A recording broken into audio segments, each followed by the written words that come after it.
Paling lama dalam 10 menit ke depan, saya ajak Anda untuk membuat colokan stop kontak kabelnya menjadi lebih kuat dan tidak mudah lepas. Ini saya sudah berlangganan dengan barang yang murah tapi tidak murah. Ini sekedar unboxing lebih dulu dengan cepat gitu. Ini kabelnya 3 meter, main percaya saja, tidak akan saya ukur lagi. Saya beli 2 ini, dan karena sudah berlangganan, ini tidak banyak komplain lah biasanya.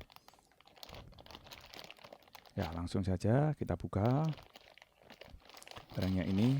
Dan karena ini diproduksi massal, biasanya kabel-kabelnya itu hanya disolder, tidak disekrup ya. Biasanya kalau kita beli di toko-toko itu kabelnya disekrup, tapi ini disolder sehingga sangat riskan untuk lepas. Ya, kita lihat saja barangnya seperti apa.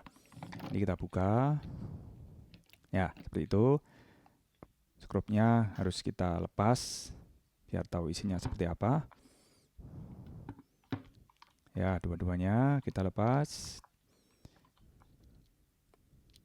Oke, langsung kita amati.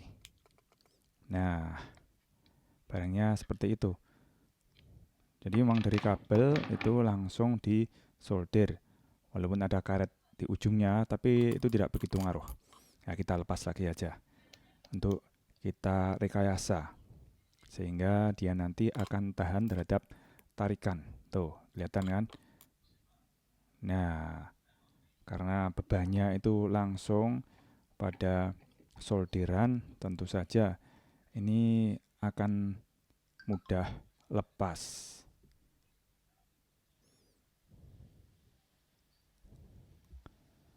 Oke, jadi caranya kita beri simpul pada bagian sambungan dari stop kontak ini. Nanti setelah adanya simpul, maka beban tarikan itu akan pindah ke simpul tadi. Jadi tidak membebani sambungan yang sekedar disolder. Tidak usah kita lepas solderannya, kita bisa langsung buat belahan itu di bagian isolasi yang luar, yang putih kita belah. Tapi hati-hati ini jangan sampai kabelnya terkelupas. Oke, kita buat belahan sedikit. Asalkan tangan kita bisa meraihnya, nanti bisa kita perlebar belahannya itu dengan pelan-pelan, hati-hati. Nah, kita perlebar. Setelah itu baru kita buat simpulnya. Ya, perkirakan saja ya, berapa senti, tidak usah diukur dengan akurat. Yang penting dia nanti tidak mudah lepas kalau dimasukkan ke bungkus stop kontak itu. Oke, nah karetnya kita dorong lagi. Kemudian kita harus pintar mengaturnya sehingga kabel itu nanti bisa disekrup kembali dengan bungkusnya atau dengan casingnya. Ya, itu kita kembalikan. Dan kita utak-atik, kita atur supaya menjadi rapi sehingga bisa dikembalikan skrupnya. Nah, itu sudah siap kita skrup.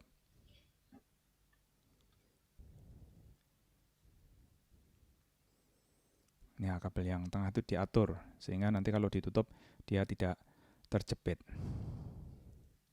Ya, kita pasang kembali sehingga kabel itu akan melekat erat pada bodinya.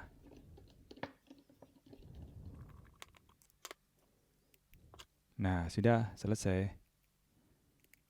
Tentu saja nanti perlu ditutup ya. Selesai dalam arti pemasangan tuh. Coba ditarik-tarik. Dia sudah pindah bebannya. Bukan lagi ke solderan. tetapi akan pindah ke simpul tadi. Oke, sudah selesai, hanya seperti itu. Bisa kita kembalikan casingnya, skrupnya. Ini barang bagus ya. Colokannya itu lumayan awet, sehingga saya berlangganan untuk membelinya. Ya, kembali. Tidak ada salahnya dicoba. Itu yang satu, yang di bawah itu sudah ada aliran listrik. Sama ya. Nah, kita colokkan, nyala. Udah beres, tidak ada yang konslet. Demikian juga untuk sisi yang stop kontak, bukan bagian colokannya ya. Itu juga kita perkuat kabelnya. Tuh, kalau kita lihat ternyata sama ya. Beban tarikan itu langsung pada kabel dan skrupnya. Nah, itu lama-kelamaan kalau sering dipakai, karena bergoyang saja dia akan lepas. Sama ya caranya. Kita buat belahan dengan gunting, hati-hati. Jangan sampai malah mengupas kabel yang ada kawatnya, isolasi yang ada kawatnya itu ya. Nah, yang putih saja itu kita buat belahan, kemudian kita buat simpul. Secukupnya saja. Jangan terlalu panjang, jangan terlalu pendek. Yang penting kira-kira kalau nanti dia dimasukkan lagi ke bungkusnya, ke pegangannya itu, dia tidak mudah lepas. Nah, sudah beres, itu nanti dia akan mudah lepas. Kita atur sedemikian sehingga tidak ada kabel yang terjepit. Nah, itu sudah coba tarik-tarik begitu walaupun belum ditutup. Nanti pasti beban akan pindah ke simpulnya. Dia tidak menarik kabelnya secara langsung. Hati-hati di situ karena biasanya serabutnya itu bisa masuk di sela-sela kedua tutupnya, sehingga harus dipastikan. Karena satu serat saja masuk di situ nanti bisa membuat kita tersetrum. Nah, coba gitu ya. Udah yakin. Ini tinggal ditutup. Kemudian kita coba. Seperti yang pertama tadi. Ya, yang bawah sudah ada alirannya. Colokkan, nyala, berarti sudah beres.